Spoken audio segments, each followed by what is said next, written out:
Hello everyone, Jay Warden here, and welcome to my recap and review of the episode Haven, our first Councillor Troi episode, and where we learn absolutely nothing about Councillor Troi. Oh, and we meet her mother too. Remember those spoilers, and otherwise, enjoy!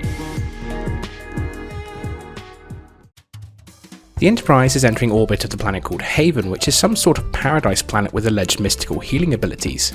Riker, meanwhile, is watching a couple of sexy holographic ladies playing the harp, which I'm guessing passes for porn in the 24th century, but is interrupted by Yar, who calls him to the transporter room.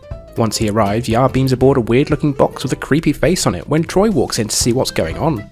Upon hearing her voice, the face wakes up and happily relays a message that her mother and some other folk will soon be beaming aboard for a momentous occasion before blowing its load all over the transporter pad. Troi immediately starts crying, and I completely understand because we're about to be introduced to Lwaxana Troi, and already I kinda want to stop watching this episode.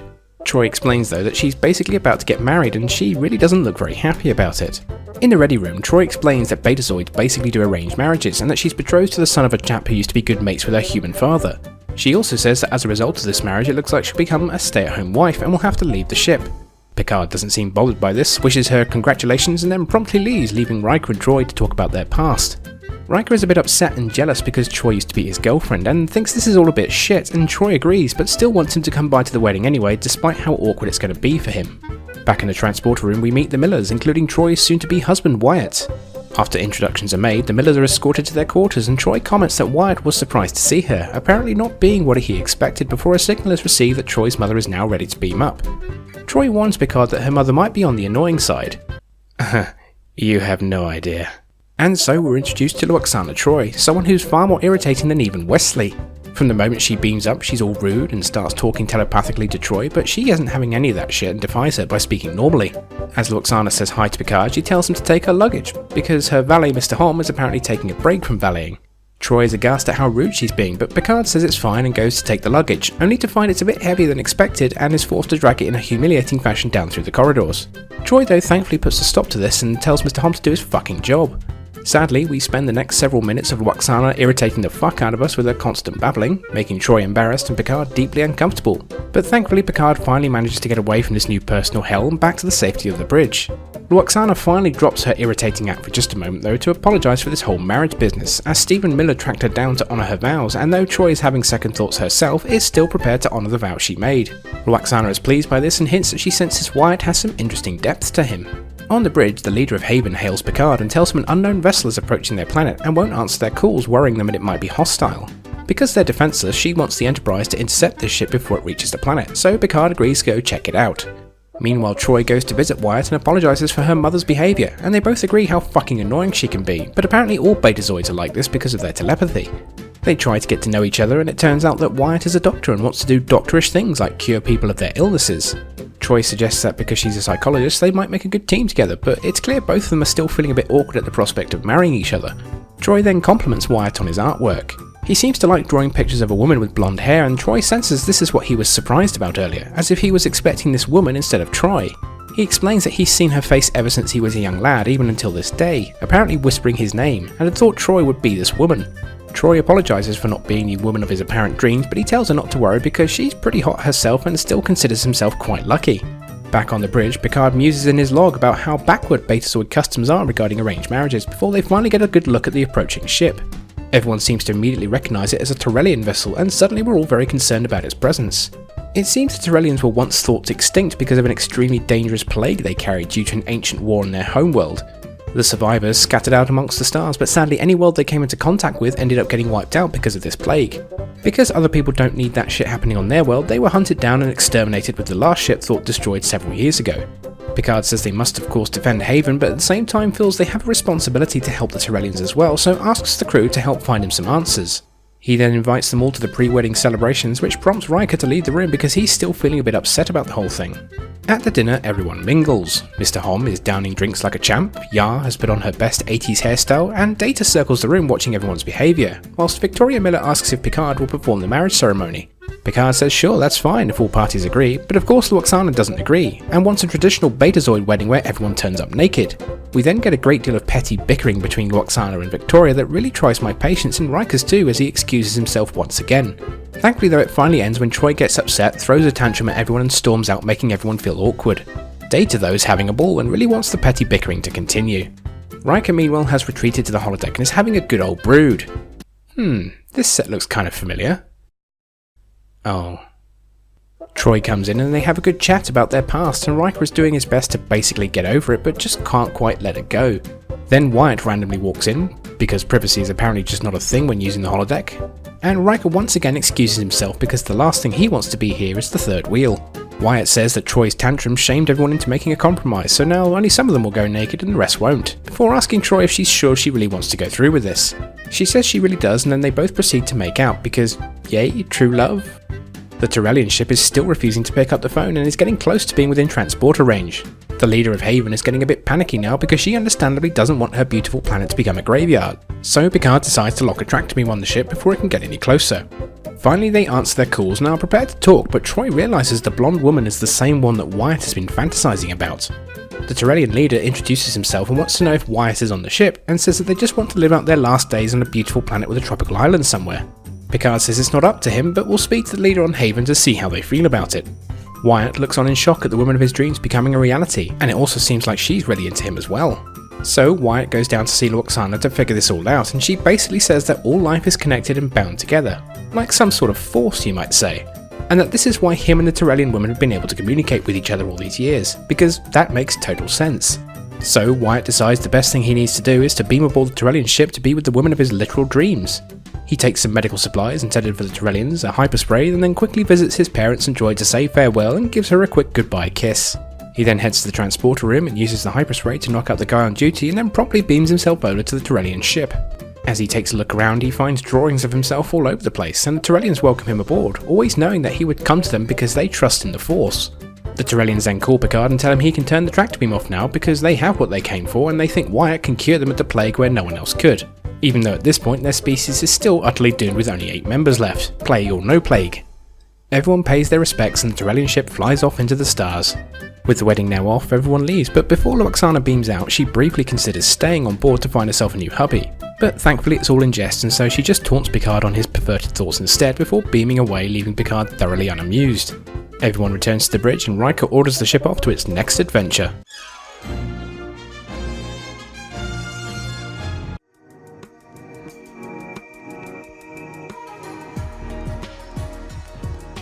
So this is an episode of firsts. It's our first Councillor Troi focused episode, finally trying to develop some backstory about her and Betazoid culture. It's our first distinctly structured A-plot, B-plot story, and our first introduction to Lwaxana Troi. If you're a big Trek fan, and presumably by watching this you are, many of you will probably dread episodes with Lwaxana in them. I know I usually do, though I'm sure she has her fans as well. As overbearing, irritating, and insufferable as I find her though, I can mostly tolerate it for this episode alone, and then I would have been quite happy for us to have never seen her character again after this. But sadly, she will show up a few more times in the series, as well as a couple of times over on Deep Space Nine. First off, let me say I've got absolutely nothing against the actress Majel Barrett herself. She was by all accounts a lovely person and a decent human being, as well as the wife of Trek creator Gene Roddenberry. She will always endear herself to me for being the voice of the Federation computer on pretty much every Star Trek series until Enterprise, as well as playing Nurse Chapel and Number 1 in TOS. She also had a guest spot on Babylon 5 in the Season 3 episode Point of No Return, playing a Centauri character and doing a great job of it too. There was a great deal of rivalry between Babylon 5 and DS9 fans because of the similar settings on both shows, with one side accusing the other of stealing ideas, and Majel, being a fan of both shows, wanted to try and bridge that divide, because in reality they're both awesome sci-fi shows in their own right, and one day I hope to get around to doing reviews on both Babylon 5 and DS9. But I'm going way off on a tangent here, and this is about the episode Haven, so let's get on with it. So let's talk about Lwaxana first. I do get what they were going for here and how they wanted to portray what Betazoids as a race might be like. When everyone on your world is a telepath, keeping secrets from each other is next to impossible, so it makes sense that a culture would develop a very direct and straight-talking approach to dealing with both each other and non-telepathic races. The thing is, although it's hinted that most Betazoids are like this, as far as I can recall from the few Betazoids we ever see in the whole franchise, only Lwaxana is ever this overtly direct, overbearing, pompous, insulting and domineering. Yes, there is Tam Elbrun from the Season 3 episode Tin Man, but he was a unique case even among Betazoids. But as I said, for this one episode I can mostly tolerate it because some people really do have that parent from hell who's like this, telepathic or otherwise.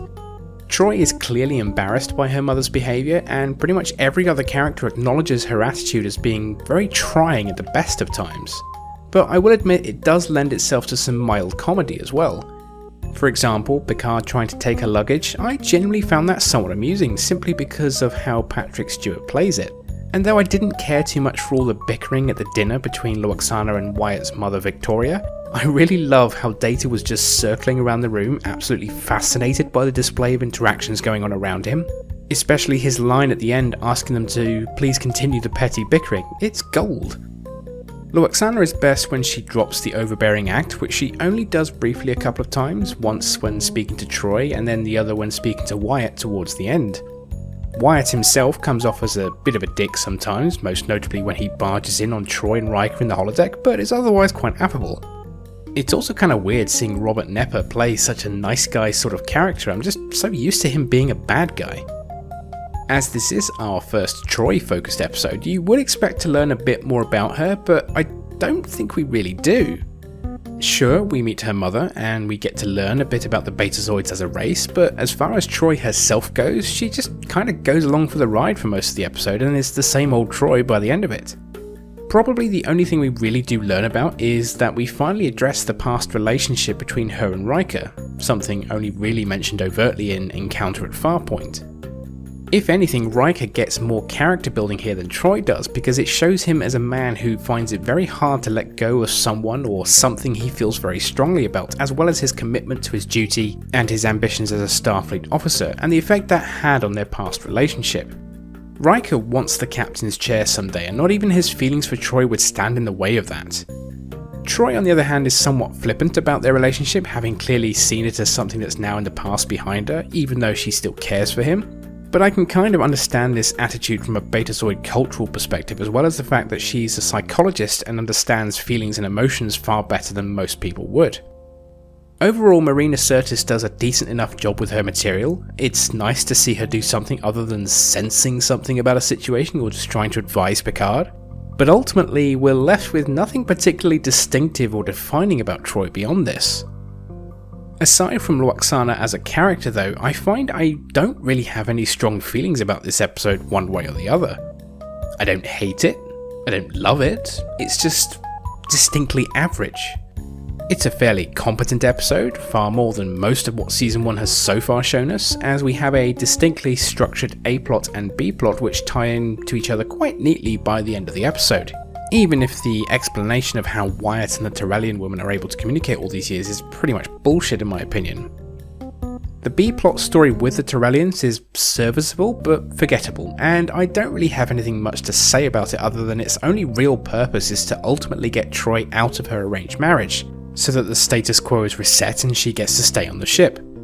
Though I did like the design of the ship, with the big glowing sphere in the middle of it. The planet of Haven itself is barely addressed, with it only serving as a backdrop for location and the "oh no, there's a terrible threat to our wonderful paradise, please save us," with a couple of brief conversations with the planet's leader, otherwise it's totally forgotten in the backdrop. So, an okay but otherwise largely forgettable episode. Next time, it's our first holodeck goes wrong adventure in the reasonably fun episode The Big Goodbye. As always, thank you for watching. Please do feel free to leave any comments, and if you enjoyed this then please do like, subscribe and share. This is Jay Warden, signing off.